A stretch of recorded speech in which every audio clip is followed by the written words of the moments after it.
Bonjour, aujourd'hui nous nous trouvons au Salon international du livre océanien qui accueille 11 auteurs calédoniens. Nous allons partir à la rencontre du responsable et de 5 auteurs qui vont nous livrer leur vision du salon. Du livre de la Nouvelle-Calédonie, c'est un peu long, hein. Et je suis l'organisateur du salon du livre. Comment ils sont choisis les 16 auteurs?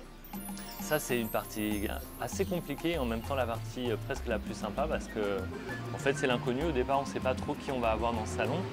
Et les auteurs, c'est vraiment ceux qui font tout, qui attirent le public, qui gèrent les animations, qui vont pouvoir présenter leurs livres. Et c'est donc ça qu'on doit faire. Donc au départ, en fait, on a une idée assez vague, mais quand même avec pas mal de critères. Alors des critères de nouveauté et d'actualité, pour avoir des gens qui puissent présenter les nouveaux titres, pas des choses qu'on a déjà présentées les années précédentes.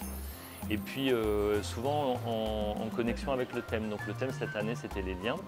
Donc c'est un thème très vaste, mais en même temps, du coup, ça nous permettait de plein de manières différentes de connecter avec des auteurs qui pouvaient alimenter cette thématique. Et puis on a à la fois des auteurs extérieurs, donc qui peuvent ouvrir à plein de thèmes différents, et puis des auteurs locaux, et on essaye d'équilibrer les deux.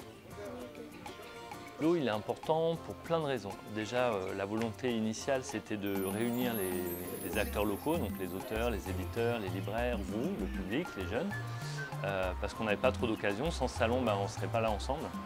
Donc du coup, c'est une belle occasion pour des rencontres et puis des échanges. Et puis c'est aussi l'occasion à la fois de présenter les ouvrages, de faire connaître les auteurs et les éditeurs, de vendre des livres. Et puis d'avoir de la réflexion sur là on fait des tables rondes, on a aussi des rencontres en tête-à-tête avec les auteurs en lien avec leurs livres. Et ça nous permet à la fois de réfléchir un peu ensemble, de se questionner et puis de tenter d'apporter quelques réponses à nos interrogations d'humains.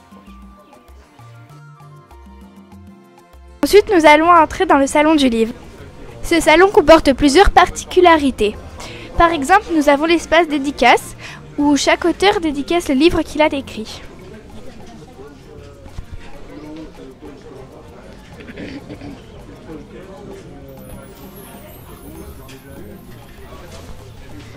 Puis nous avons l'espace livre, avec de nombreux livres de la culture calédonienne, du monde arabe, gaulois et encore plein d'autres.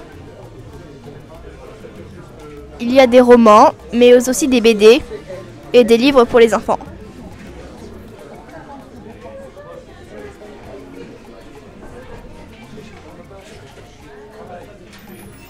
Puis nous avons des boîtes contenant des origamis avec des messages de paix, de partage et d'amitié. Nous avons pu échanger avec Sébastien Lebègue qui nous a parlé de son livre Coutume Kanak. La rencontre avec la poétesse Ima Sango a également été un moment très original, puisqu'elle nous a murmuré un poème à partir des 3 mots qu'on lui a donnés. Nico, quant à lui, a partagé un bon et long moment avec les élèves présents au salon, en leur dévoilant ses talents de dessinateur. Là, c'est parti pour faire une idée, finalement. Pour finir, François Reynard nous a fait part de son expérience journalistique.